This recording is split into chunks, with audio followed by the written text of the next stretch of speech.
Bonjour tout le monde, j'espère que vous allez bien. Je vous retrouve aujourd'hui dans une vidéo où je vais faire un nouveau test. Il y a quelques semaines, j'avais fait le test que j'avais trouvé sur le site d'actualité qui s'intitulait "Quel type de lecteur êtes-vous?" et ça avait été une petite catastrophe. Je n'étais pas du tout satisfaite du résultat. Si jamais c'est une vidéo que vous n'avez pas déjà vue, je vous la mets dans le petit i pour que vous puissiez la voir. Aujourd'hui, j'ai vraiment envie de prendre ma revanche. Du coup, j'ai cherché sur internet quelque chose qui pouvait un petit peu s'y apparenter. Finalement, j'ai pas totalement trouvé, mais je suis tombée sur un test que je trouvais plutôt chouette. Il se trouve sur le site de testpsychologie.com et l'intitulé est "Ce que vos lectures disent de vous". Alors au début du test, il y a un petit speech. Je vais vous lire rapidement pour que vous puissiez voir un petit peu quel est le principe de ce test. Regardez les livres rangés sur vos étagères et vous aurez une idée de vos envies, vos folies et vos projets. Votre bibliothèque contient bien plus que des livres, elle parle de vos désirs, vos souvenirs, vos espoirs, explique le psychiatre Michel Lejoyeux. Le choix d'une lecture n'est jamais neutre, elle correspond toujours à une attente plus ou moins consciente de la part de la personne qui en feuillette les pages. Quel type d'ouvrage correspond le mieux à votre humeur du moment? Votre attirance va-t-elle vers des livres qui vous dépaysent, qui enrichissent vos connaissances, qui vous divertissent, qui vous étonnent? Répondez à ce test élaboré avec le professeur Michel Lejoyeux pour avoir une idée de ce que vous aimeriez découvrir derrière les mots. Tout un programme. Et on va commencer tout de suite parce que ce test fait quand même 20 questions. La première question: lorsque vous offrez un livre, vous choisissez de préférence un livre qui vous a marqué, un livre qui vous évoque l'univers de la personne, un livre récent, un prix littéraire. Alors là, c'est assez évident pour moi la réponse. Quoique, je pourrais hésiter entre deux. Je pourrais hésiter entre un livre qui vous a marqué, parce que forcément un livre qu'on a beaucoup aimé, on a envie de le partager au plus grand nombre.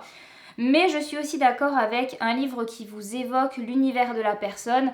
L'idée, c'est quand même de trouver un livre qui sera susceptible de plaire à la personne à qui on l'offre.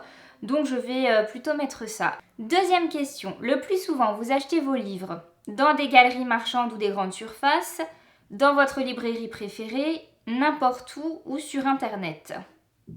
Dans des galeries marchandes, très peu souvent. Dans votre librairie préférée, très souvent. Sur internet, oui, ça m'arrive quand même très souvent aussi. J'aurais tendance à vouloir répondre n'importe où parce que en fait, je peux acheter mes livres dans plein d'endroits différents, mais je trouve que le terme n'importe où est un peu péjoratif. Du coup, je vais quand même répondre dans votre librairie préférée. Pour préparer votre voyage en Grèce, vous achetez en priorité des auteurs grecs, des livres récents, des livres sur la culture et la mythologie grecque, un guide touristique de référence. Là pareil, je trouve que c'est pas évident parce qu'il y a deux réponses qui pourraient coller. Un guide touristique de référence, évidemment, puisque nous en général quand on part en vacances, on a envie de visiter les lieux. Mais aussi des livres récents, puisqu'il faut toujours avoir dans son sac quelques livres pour les moments chill au bord de la mer, sur la plage. Je vais répondre quand même des livres récents. Que pensez-vous des liseuses électroniques? C'est l'avenir, les livres sont trop encombrants, pas très bons pour les yeux, utile, vous préférez le contact du papier. Je vous ai fait toute une vidéo où je vous donnais mes raisons qui font que j'apprécie de lire sur ma liseuse. Je vous mettrai le lien dans le petit si jamais ça vous intéresse. Mais du coup, je vais répondre utile. Quelle émission télévisée préférez-vous? Bon, là ça coince parce qu'en fait, je n'en regarde aucune. Mais bon, on va voir. Les débats de société, les documentaires, les films, les séries ou les policiers? Je vais mettre les... j'hésite. Les séries ou les films? Franchement, je suis jamais devant ma télé, honnêtement. Je vais quand même mettre les séries. Les policiers, pas du tout, mais bon, tant pis. Je vais mettre les séries ou les policiers. Dans votre bibliothèque, avez-vous beaucoup de livres que vous n'avez jamais lus? Ouf, la question qui fâche, la pâle interminable. Non, vous ne gardez que ceux qui vous intéressent. Oui, et vous ne les lirez peut-être jamais. Oui, mais vous les lirez un jour. Vous en avez peu et vous les avez presque tous lus. C'est pas évident cette question. Je vais mettre oui, mais vous les lirez un jour. Parce que je fais quand même souvent du tri et les livres que je sais que je ne vais jamais lire, je m'en sépare. Vous arrive-t-il de lire une page entière d'un ouvrage sans rien comprendre? Dans ce cas-là, vous la relisez encore et encore pour tenter de la comprendre? Non. Oui, vous avez souvent la tête ailleurs et vous refermez le livre illico. Alors ça m'arrive quand même très rarement parce que je ne lis que très peu d'ouvrages scientifiques. Je lis principalement de la fiction, donc heureusement je comprends la majorité du temps. Mais je vais quand même répondre, dans ce cas-là, vous la relisez encore et encore pour tenter de la comprendre. Parce que quand je faisais mes études, effectivement, quand je butais sur certains passages de livres scolaires, je m'acharnais jusqu'à ce que j'arrivais à comprendre. Quelle est, selon vous, la meilleure façon d'inciter un enfant à lire? Ça, c'est une question très intéressante. Choisir un récit avec un héros de son âge, lui donner des ouvrages courts ou des bandes dessinées, lui proposer un livre en relation avec ses apprentissages scolaires, ne rien brusquer et laisser des livres à sa portée. Je dirais lui donner des ouvrages courts ou des bandes dessinées, même si la méthode de laisser des livres toujours à portée me semble bonne également. Sur internet, vous accédez à un site passionnant, mais les textes sont truffés de fautes d'orthographe. Illisible, vous doutez de la crédibilité des auteurs. Pas grave, le fond est plus important que la forme. Tellement fréquent, vous n'y faites plus attention et vous envoyez un message pour le signaler. J'avoue que je ne suis pas une pro de l'orthographe, ça m'arrive de faire des fautes comme tout le monde. Je me rends compte aussi au moment des montages de mes vidéos que parfois j'accorde mal certains mots, je fais des fautes de langage, donc je juge personne. Mais c'est vrai que s'il y a beaucoup de fautes d'orthographe, ça va être gênant pour moi. Moi, je vais quand même mettre illisible, vous doutez de la crédibilité des auteurs. Quelle ambiance vous semble la plus propice pour lire un bon roman? Au soleil à la terrasse d'un café, dans une position confortable avec un bon éclairage? Impossible de choisir, cela dépend du livre, de votre humeur, un lieu apaisant avec un petit fond musical. On en a déjà parlé dans la précédente vidéo test, pour moi c'est impossible de lire s'il y a un petit fond musical, même tout petit, donc ça c'est non. Je vais répondre dans une position confortable avec un bon éclairage. Alors, quelle personne vous agace le plus? Celles qui manquent de curiosité, celles qui ne parlent jamais d'elles-mêmes, celles qui ont peur de tout et celles qui tournent tout en dérision. Donc là, je vois moins le rapport avec les livres, mais allons-y. Je vais répondre celles qui manquent de curiosité. Vous arrive-t-il de lire un roman en diagonale? Alors là, ceux qui me connaissent bien savent la réponse. Jamais par respect pour l'auteur, oui pour connaître le dénouement le plus vite possible, oui quand vous n'entrez pas dans l'ambiance, rarement. Je vais dire jamais, et c'est pas forcément par respect pour l'auteur, c'est plus que moi j'ai l'impression que peut-être le livre va finir par devenir bon. J'ai peur de louper un truc, donc même si le roman m'ennuie, que je l'aime pas, je me dis ah mais on sait jamais, peut-être qu'au bout d'un moment ça va s'améliorer. Donc du coup j'ai tendance à lire les livres et à me forcer pour les lire jusqu'au bout, et c'est pas une très bonne idée. Mais bon, heureusement ça n'arrive pas souvent parce que je commence quand même à bien connaître mes goûts et en général je choisis des livres qui sont susceptibles de me plaire évidemment. En vacances, votre objectif principal est changer d'activité, lire, faire du sport, voyager, prendre du temps pour vous ressourcer, profiter de la vie, vous faire plaisir et vivre des moments forts. C'est une bonne question. J'aurais presque envie de répondre à tout. Changer d'activité, oui, c'est l'occasion. Se ressourcer, évidemment. Profiter, se faire plaisir, oui. Vivre des moments forts, oui. Je vais répondre profiter de la vie, vous faire plaisir. Vous tombez sur votre livre de lecture de CP. Votre réaction émouvante, cela vous rappelle votre enfance. Intéressant, cela vous permet d'identifier la méthode d'apprentissage. Inutile, il n'est plus d'actualité. Troublant, cela fait remonter des souvenirs. Je vais répondre émouvant, cela vous rappelle votre enfance. Vous arrive-t-il de vous sentir proche d'un personnage de roman? Cela vous évoque souvent des personnes de votre entourage? Non, le roman reste une fiction, parfois par certains aspects de votre personnalité, souvent. En fait, ça va dépendre du livre. Je vais me sentir proche d'un personnage plus quand ça va être du contempo, mais je vais quand même répondre souvent. J'ai tendance à m'identifier aux personnages et à être très empathique pour eux. Pouvez-vous lire lorsque les gens parlent doucement autour de vous? Ce petit bruit de fond peut même vous être agréable. Difficile, vous ne pouvez pas vous empêcher de les écouter. Impossible, vous avez besoin de silence. Oui, sans problème. Ah, il y a encore quelques temps, j'aurais répondu sans hésiter, impossible, vous avez besoin de silence. C'est vrai que là, j'ai quand même appris à être un peu plus souple de ce côté-là. On ne peut pas exiger d'un enfant de ne pas faire de bruit, par exemple. Et puis même mon mari, le pauvre, je ne peux pas lui dire de faire silence à chaque fois que j'ai envie de lire dans le salon. Mais je vais quand même répondre difficile, vous ne pouvez pas vous empêcher de les écouter. Je suis extrêmement perturbable pendant que je lis.